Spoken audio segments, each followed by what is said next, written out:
Okay, so this is our review for our U.S. government exam. This might suffice a little bit for the final review. There's also a really good, if you want like 45 minutes or something, every year C-SPAN, the two guys, they are on C-SPAN every year, and I can put a link if you want. I didn't want to overwhelm you. I already put a lot of stuff on there. So I put all the PowerPoints that everybody did. I kind of grouped them. I went through and made some changes and updates, topics I thought were important, and I've shared those on Classroom with you. All right, I'm not going to go through every single thing on this list. I'm just going to try to hit the highlights and ask some kind of specific things. For example, some things that I saw maybe missed on the last test that might be on there. So I'm not going to exactly go in order with this. I actually want to kind of start with political beliefs and behavior, since there are several things on that. And so if we're doing like liberal and conservative, if I am pro-life, then I am conservative.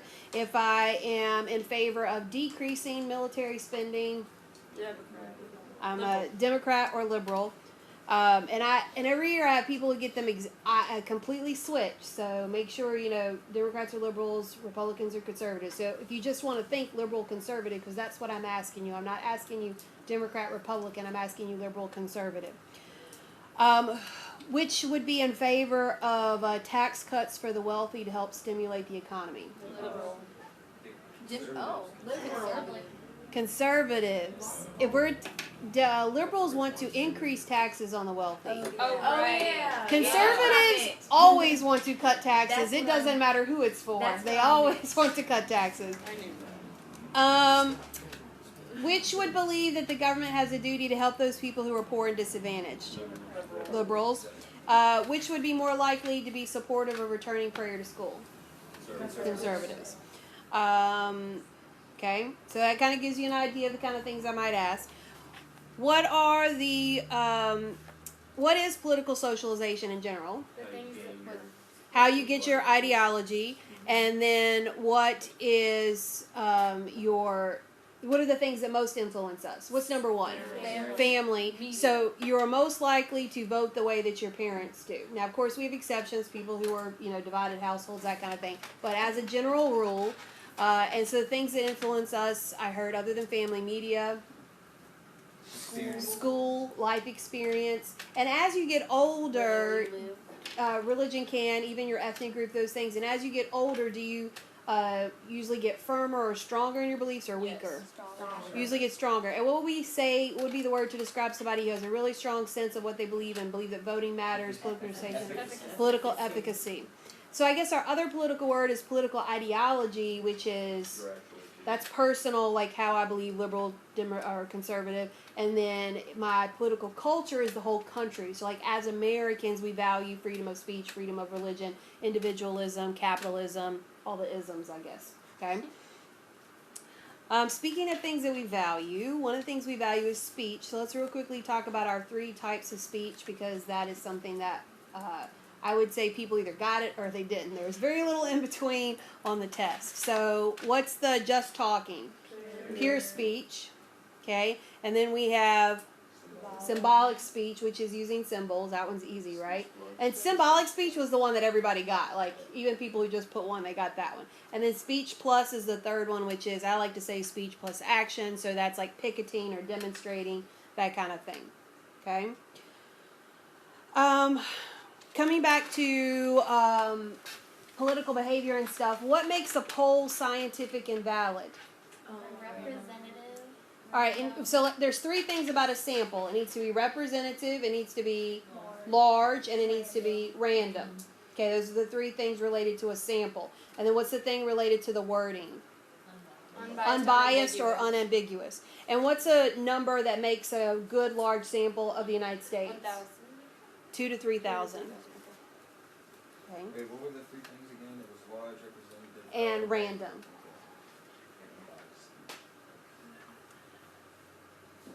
2 to 3,000. 2 to 3,000, yes. What's the media tends to focus more on the president or Congress as a whole? Media. More on the president. because they focus on the media. More on the president because he is a single person, and they tend to have like the small, short clips, like we talked about the sound bites. What about like PACs or campaign finance reform? What do we need to know about that? What is a PAC? Political Action Committee, and their sole purpose is to raise money. Which one of those is unlimited? Super PACs. And what do we call unlimited money? Soft money. Because remember, like how much you could stuff into a bag. There have been campaign finance reform to try to limit stuff, but with recent, because we say that money is a form of speech, really kind of provides a lot of loopholes, if you will. Wait, soft money is unlimited money, right? Probably somewhere 2 and 3. I'm just kind of skipping around. Got it. I'm trying to do all my 2 and 3 stuff together. All right, if I actually go to vote, do we know we're good on the difference between like open and closed primaries, blanket primary? So open is it doesn't matter what party I am. Closed, I need to be registered for that party to be able to vote. What's the difference between voting straight ticket versus split ticket when you actually vote? What is it when you can vote for a Republican and a Democrat? Yeah, so let's say that the last election in Virginia that I voted for the Democrat candidate for governor and I voted for the Republican candidate for attorney general. That's split ticket, okay? If you vote straight ticket, then you vote all Republican, all Democrat, all independent, whatever it is that you're choosing to do. We usually think about it only in the party. Remember that parties are not as important as they used to be, okay? They're most as strongest and most important on the local level, but they're not as important as they used to be. For the president to actually become president, then like once he makes it through the primaries, then he gets or she gets the first time, well, there will be a she, they get the what? What is it called? Once you get through the primaries, then you get your party's nomination, okay? So after primaries. And you can either have a primary or a caucus. Caucus members, like you go to the different parts of the room, it's like a meeting, versus primary, it's actually a vote. And people say, I don't remember if this one's on your exam or not, but only about 20% vote in primaries, so it's a very low turnout. Why do we have such a low voter turnout, speaking of that? We're apathetic, exactly. We think our vote doesn't matter, we don't have a high sense of political efficacy, all of those things. Voter registration, the fact that you have to do it in advance, the fact that there's only one day to vote. License. That now picture ID adds a whole new level on that as well. Yeah, and you can't, I think there's only one state where you can actually register like the day of. Almost everybody's like 30 days in advance. In Virginia, I think it's almost like 3 weeks or something. When we come back from break, we're going to all register to vote. So we can make sure we have taken care of that. Okay, so. Even if you're minor, yes. collection sheets, do you have I do, but if you saw my email about the calibration sheet, you might want to wait till tomorrow after I've done the calibration because it's running like one off. So if you can wait till tomorrow. Okay. Well, do you want? Here's the item analysis thing. Is that what you want? Oh yeah, that's what it wants. Item analysis. So, but the machine is scoring off. So the calibration won't have till tomorrow. I'll get wrong. I know. It will give you the final score. It just won't do it just marks everything above the line above. So just keep that in mind. Okay. Yes. Did you ever get that sheet of who attended, like the voting polls? No, I need to send her an email. You need to remind me to send the email. What kind of system do we use in America? Do we do proportional or winner take all? Winner take all. So that's how Electoral College works, right? That's why a lot of people don't like the Electoral College because you can actually win the popular vote but lose the Electoral College. It's only happened 3 times, but most recently it just happened with President Bush when he ran against Al Gore. So, what's gerrymandering? So you like draw state lines to like where their people to vote for certain parties. Drawing state lines To help drawing state lines to help benefit a party. I'm sorry, I need to be answering on this too, so if people can't hear there. I'm just saying, yeah, that's right. To draw the lines to benefit your party, and that may be where you pack people in. So like all the Hispanics are in one area, and they only get that's what happened in Virginia was they drew the lines so that the Democrats were kind of all in one strong area. And so the majority of the state went to Republicans with only one going to Democrats, even though our state is about 50-50. That's why we were found guilty. And it was weird shape because it wasn't contiguous. It was contiguous, but it wasn't compact. It was like this curved kind of weird thing on it. Okay. What do you think if there's other stuff about the media? Democrats in Northern Virginia. And there's a big chunk in Norfolk, like Hampton Roads area, and then there's another big chunk in Richmond. So, and they tend to be more in cities too, like Roanoke City, Lynchburg City has a decent amount. Okay, so let's come back and then just kind of hit our branches of government, and then we'll kind of fill in with the in between. Everybody's good on electoral college? Okay. Is that my phone? Okay. So, from the beginning stuff, do we know the weaknesses of the Articles of Confederation? No power to tax. They couldn't raise an army. They only had one branch of legislative, and it was a supermajority to pass anything, which is just ridiculous. It had to be unanimous to do an amendment.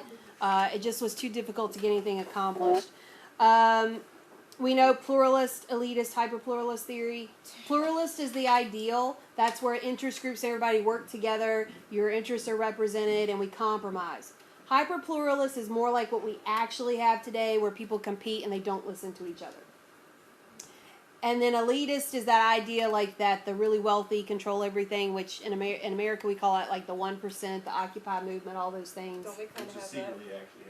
Well, if we get Trump in, we'll definitely have I would say we definitely have hyperpluralists and elitists in our government. I feel like it's not even really arguable at this point. Yeah. But ultimately, like what Madison proposed is that in his Federalist essay was that a large republic would actually allow for different voices to be heard, and that would actually be better, which is the pluralist theory. Federalist Papers 10 and 51. be on there? You don't need to know like specific. It's more like just what we're talking about with interest group. Actions.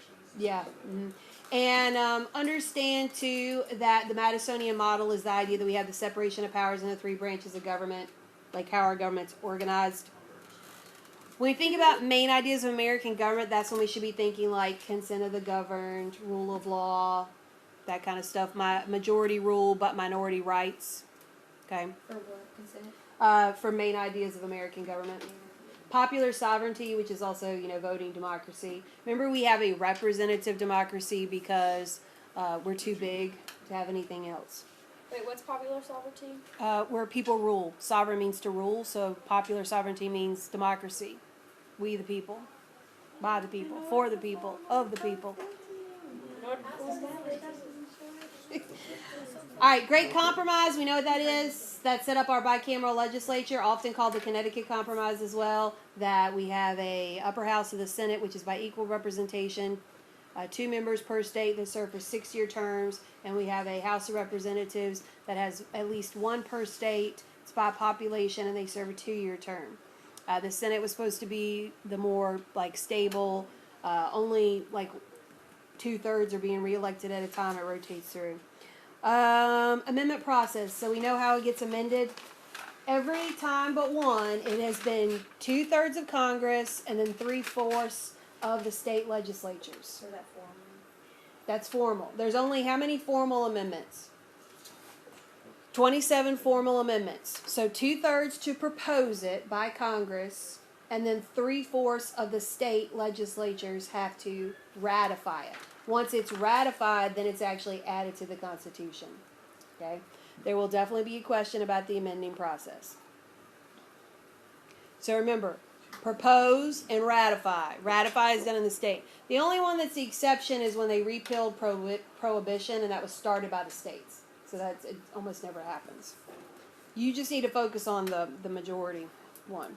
Okay, now informal amendments happen all the time. So remember, an informal amendment is not in the Constitution, okay? It is something that we do. It's based on tradition or precedent. Like, for example, remember we talked about this with precedents, that George Washington only served 2 terms, and no other president served more than 2 terms until FDR, even though he didn't have a law. That's a precedent, okay? When I think informal amendments, the thing that pops to my head immediately is judicial review. And court decisions, that is an example of informal amendments. I think that political parties are an excellent example of informal amendments because they're not mentioned anywhere in the Constitution, yet our country functions completely around the two-party system. Committees in Congress, not mentioned anywhere in the Constitution, yet we could not make a bill into a law if it wasn't for the committees. Okay? What would be another one you can think of? Any law that's ever passed, that's informal amendment. If executive orders, executive agreements, anything that's not specifically mentioned in the Constitution. Okay? All right. And I would know 2 examples. Yes, I would know 2 examples, and I would feel comfortable defining informal amendment. Okay, what are 2 like really? Political parties, committees in Congress. Oh. Judicial review. Oh. Don't write abortion. How many people miss that question on their test because they put abortion? It's judicial review is the informal amendment. Increases in federal government, it's increased. Types of powers, let's know expressed, or it's also called delegated, or it's also called enumerated. Where could I find Congress's powers?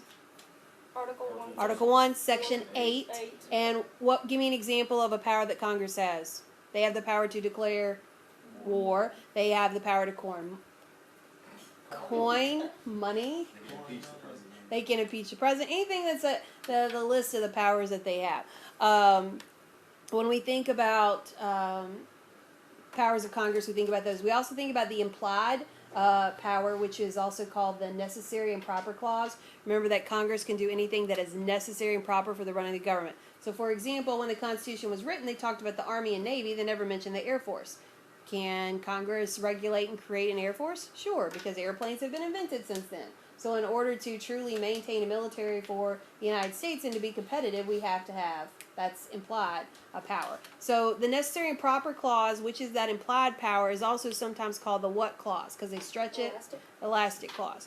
What is the other clause that Congress has used to get so much power? Like we mentioned it recently with the Heart of Atlanta motel. What was the clause that they used to argue? The Commerce Clause, yes. What is that? Commerce Clause. I'm not I feel like I put full faith and credit because it might be on here. Remember, full faith and credit is what?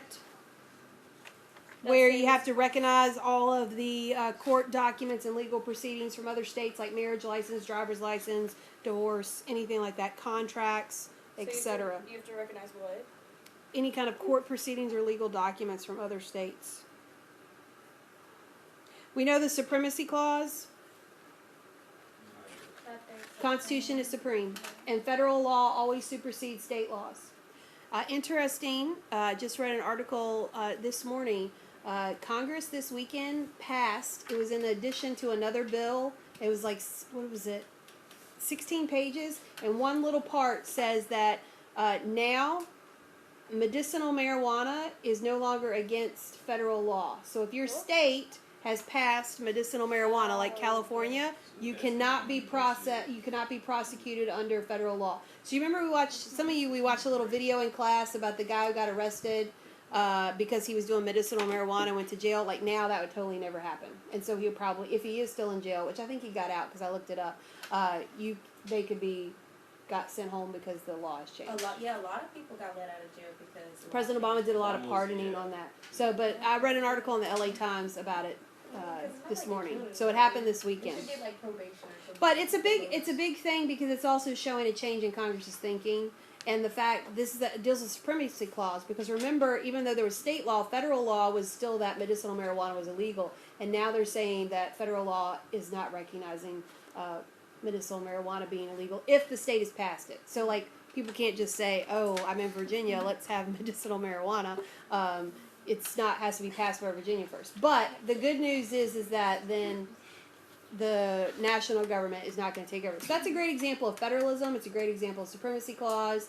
When we're thinking about federalism, let's just mention really quickly cooperative and dual federalism. Cooperative is it's the cake stuff. Marble. Which one's which? Cooperative is marble. It's the marble cake cooperative. Okay, so dual is layers. So it's like state, you're in charge of education. Federal government, you're in charge of, Medicare, Medicaid. But now that's mixing over, and that's the marble cape, and that's cooperative, because they're cooperating about who does what. So like the whole thing with No Child Left Behind being turned over, like they repealed it, or I don't forget what their exact terms is. That's going to then affect states because it puts more back in their hands. Okay. All right. What about when the government? Which does the government? Are we cooperative or are we like, well, We're more cooperative now. We've moved away from dual. What kind of money? What kind of grant does a state? Excuse me. Would they like a categorical or a block grant? Block, because it's a chunk of money, right? Categorical is you have to spend on this category. And they definitely don't like mandates, right? Especially unfunded mandates, because that means you have to do it and we're not giving you any money. Like the Disabilities Act. Like you've got to put in handicap accessible doors, but we're not giving you any money to do it. Okay? All right. We did that. Third parties. Why don't people vote for third parties? not popular? Not popular enough. People don't think that their vote matters. They feel like they're throwing away their vote because they don't get as much support money-wise. They don't get as much national attention, and it would be extremely difficult for a third party to get enough electoral votes to win, to carry a state.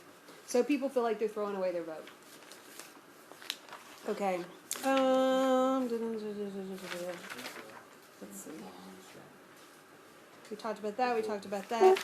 Remember that interest groups are issue specialists and that political groups are issue generalists. So the NRA could tell you backwards and forwards what they think about gun rights. The Republicans have a general policy on gun rights. Democrats have a general policy on gun rights. Okay, same thing about any interest group versus a political party. So political parties are general. Generalists, which just makes sense because the interest group has one issue generally. Yeah, so they're specialists. Yes. What are our linkage institutions? Media, political parties, and elections. Speaking of lobbying, linkage institutions, what links us to the government, media, political parties, elections. Speaking of, and interest groups would also be a linkage institution. Speaking of interest groups, how do they get their points across? I mentioned lobbying. Litigating, and electioneering. There you go. Lobbying, litigating. Litigating is taking your cases to court, right? And what do we call the briefs that they might write in the court? The Friends of the Court briefs? Amicus curiae, which I really need to look that up on Google. How should I pronounce this Latin word that I feel like I am butchering? I apologize to all the Latin people out there. Yeah. Okay. And then so lobbying, litigation, and electioneering. Yes, I figure I mentioned that one. Okay. All right. Congress. So we talked about the organization. Which one has more rules, the House or the Senate? Senate. The House, because there's more people. And what's the most important committee in the House that I want to be on if I was in there? The House Rules Committee. Who's the head of the House? Speaker of the House. Important position. He comes from the majority, or she comes from the majority party. What else we think about the House? What types of bills have to originate in the House? Revenue. Bills that deal with money, revenue, or are we also, the fancy word is appropriations, because it's appropriating, getting money. What about, yes, what about things in the Senate? What would be something special in the Senate? Military stuff? No. Foreign affairs. Okay, they deal with foreign right. affairs. They're the Okay. ones who approve treaties. They're also the ones, if we have an impeachment, they're the ones who are going to be the jury. Who decides if they're impeached? That's the House. So it's the Senate that decides if they're guilty or not of the actual things that they've been impeached for. And there might be a question on that. I don't remember. They also have to approve executive, or they usually look over executive Can I have your agreements. attention, please? If Kayla Wood is on campus, please report to the main office. Kayla Wood, please report to the main office. Nicholas Brown Price, if you're on campus, please report to the main office. Nicholas Brown Price, please report to the main office. Yeah. All right. Well, thanks for coming. Okay. Filibuster. when they talk That's about when they bills, talk. Yes, but remember that's not in the Constitution. Yeah, you can But it is a. They have lots of rules and different things. Remember, they value debate, so you can have unlimited debate in the Senate. In the House, it's a very limited debate. And why would you limit it in the House? Too many people. There's so many people. You got it. You got it. What type of the committees I need to know? Permanent, always have them committees, or standing committees? And you do selects. Yes, and I would know conference, because that's where they come together to rewrite the bill if it doesn't pass. Remember, to pass a bill, some of you keep telling me it's a supermajority. All you need is 51% to pass a bill. You only need the 2/3 when it's to override a veto. Standing and then what's Both. the second one? Conference committee. So they come together to change bill when it doesn't pass. Yes. When it's in different wording. So if it went through the House and it went through the Senate, but we maybe changed it a little bit, we had earmarks or pork barreling or things like that, then we have a conference committee that writes it out as one before it goes to the president. What's up with the joint committees? The- Senate and House come together. They have a special, usually it's a joint committee, can come together, like, it could be a select one, which is like, Benghazi. Yeah. Or they just have like a joint, to come together, like, those kind of things. Oh, Senate, don't forget that the Senate does all the approval of the appointments. That's a big thing. Okay. Are we good on checks and balances? And we know how to override a veto. We know what a veto is. Okay. The roles of the president. So we have the formal roles that are in the Constitution, like being the chief legislature, like having to do the State of the Union address, like being commander in chief. Okay. As chief administrator, what is the president's job as chief administrator? Okay, he does delegate to all the different, and as part of that, remember, he appoints all the heads of the agencies, the executive agencies, especially like cabinet offices. What about all the little minion people though who work under there? How do they get put into position? By the president, he chooses them, right? He chooses them and then they're approved by Senate. All the little peons who work for the Environmental Protection Agency. He appoints the head of the EPA. That's his job as chief administrator. All the people who work for the EPA, how do they get their job? Is it patronage or is it merit? Merit. No, it's merit. Who has the best He does resume? patronage for the heads. All the other millions of people who work for the government, it's based on merit. And that's a very important thing because the president can't fire them. They usually keep their job no matter who's the president. Okay? So he has no sway over them. They still can do their job. They don't have to worry about getting fired just because the president's a different political party than they are. Now, the heads of the agencies, that's a different thing. What does he do as chief legislature? Approves the bills. Okay, so he can approve the bills or basically veto them. He also delivers a State of the Union address. He also uses the bully pulpit to try to persuade policy. Yeah? And on all that, The bully pulpit. Yes. President Obama has only addressed the nation at night 3 times. And one was just recently, where after the last big shooting, he came on and he spoke very, very strongly about his feeling about guns and how we should be treating Muslims in our nation. Like, very clearly that they are citizens. And a lot of that was also kind of in response to some of the things that Trump had been saying. That was the bully pulpit, when he used that position to say how he felt and how we should feel as Americans. He's trying to influence policy in doing that. Now, he's not being very successful because we have a divided government, which means what? You have to get both to agree. To be a divided government, it's whenever the president is a different party than any part of the House or Senate. So, like right now, House and Senate are both Republican. But we've had divided government the whole time that President Obama's been in there, except maybe the very, very first term. Because the House was Democrat when he came in, and so was the Senate. And then very quickly, the House became Republican, and the Senate has been Republican for like the last I just don't see election. why they allow that to happen, because nothing can get done. We've had a tradition of divided government since Nixon, which basically, and you guys can switch sides if you want, because the sun is horrible. You're not going to hurt my feelings. It's almost like Americans want to check, like we don't want things to go, we like having that check. But we tend to vote, and it is, as long as they can compromise. But it doesn't make sense because they haven't been able to compromise. So. No, but we are having a worst era of compromise, the lack of it. So we'll see. Maybe Paul Ryan will change all that. Real quickly, incumbents, super easy for incumbents to get reelected. Remember, it's like a ridiculous percent. It's like 75% or 80% in the Senate and 90% in the House get reelected. Why would I get reelected as an incumbent? You know the person. My name is familiar. I get more money. They pay for you to send out. Yeah, I tend to kind of, I've got more of a no. I can do favors for the people in my constituency, all those things. People feel like they know me. Name recognition is such a huge thing.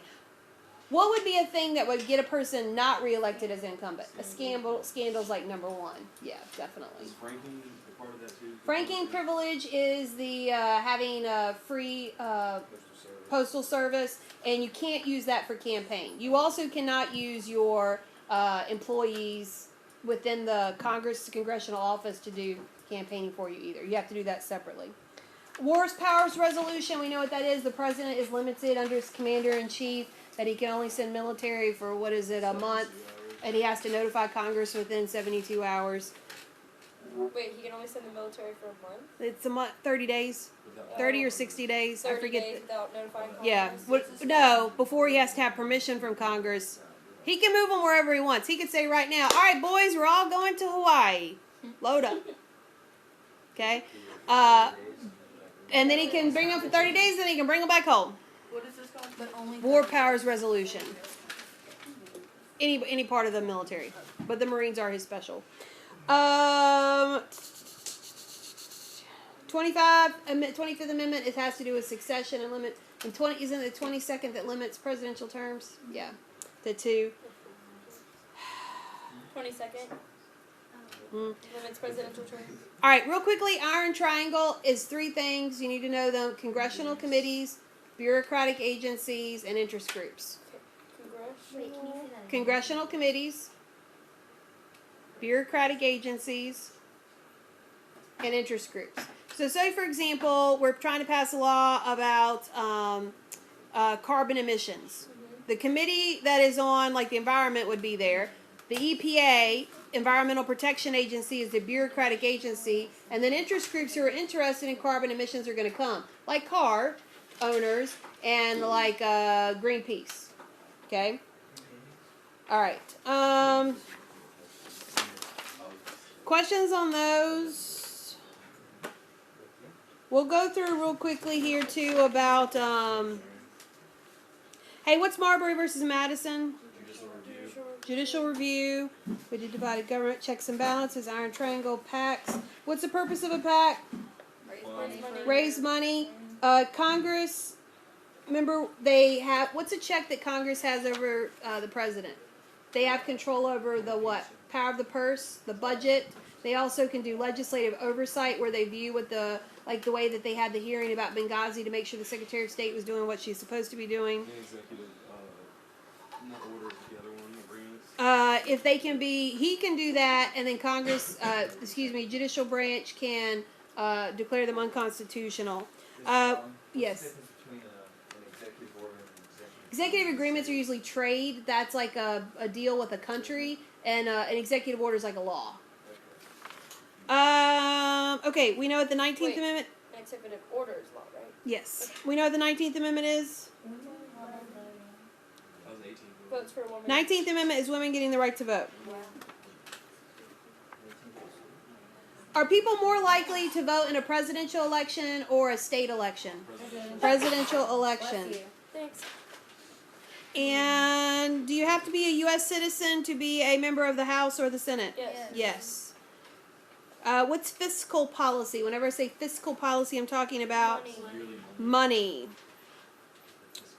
The leaders in a committee in Congress, it's usually based on who's going to be the head of a committee. It's based on oldness, yes, seniority.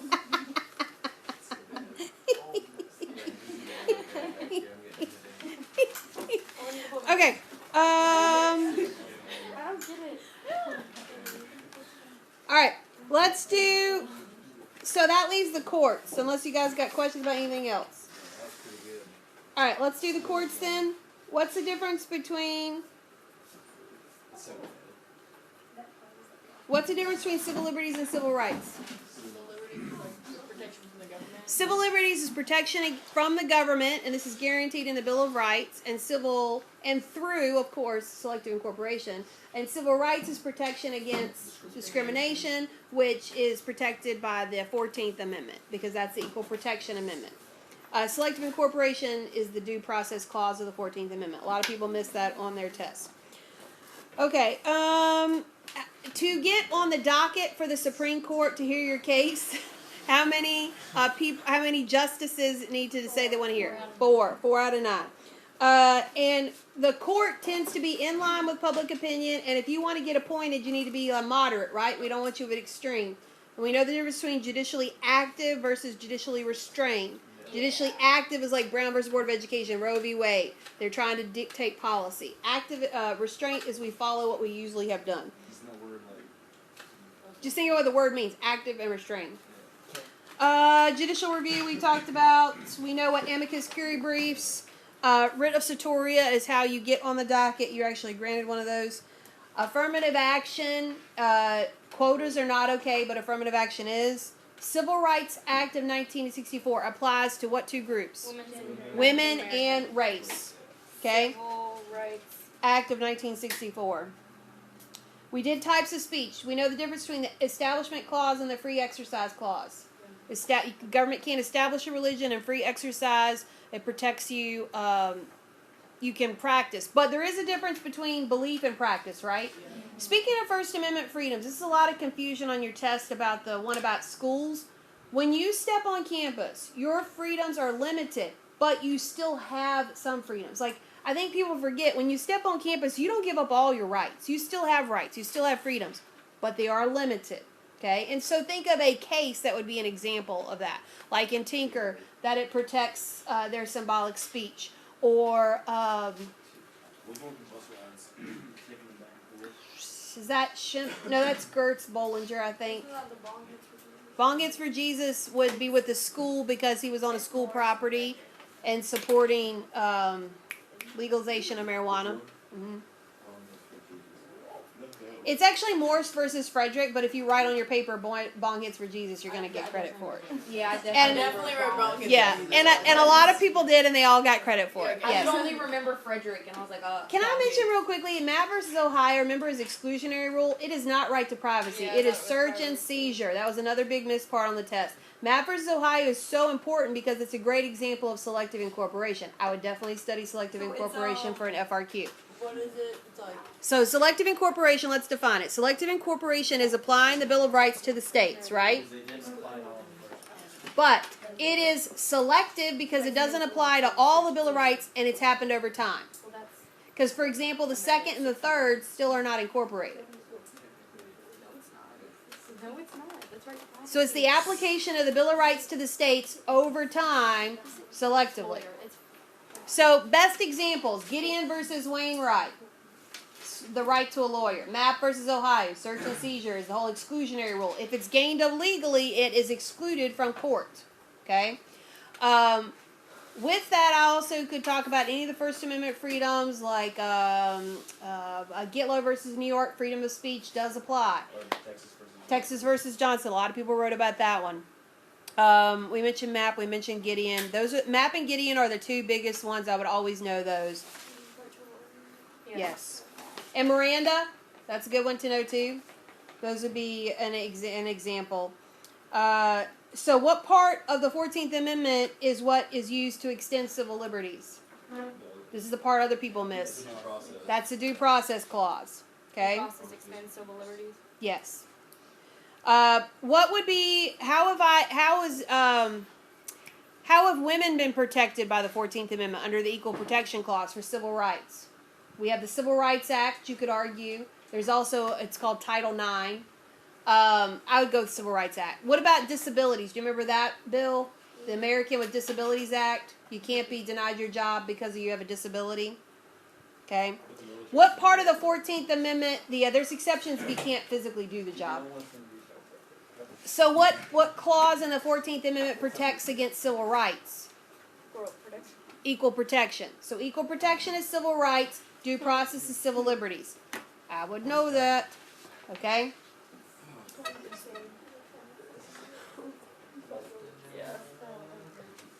We all know what divided government is. We all know that. Okay. Right to privacy was established under Griswold versus Connecticut. What's the other big case we think of with privacy? Roe versus Wade. Miranda's a selective incorporation.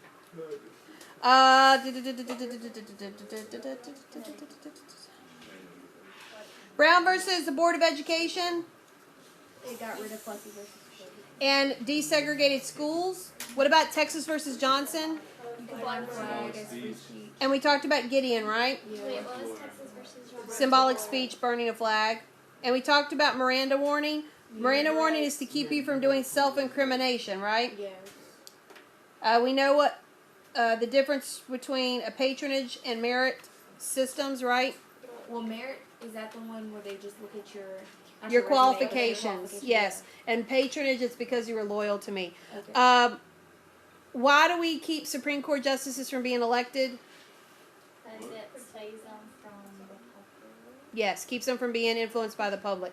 If there was a bill that was sitting on the president's desk for 10 days and Congress went home, what kind of veto would that be called? A pocket veto.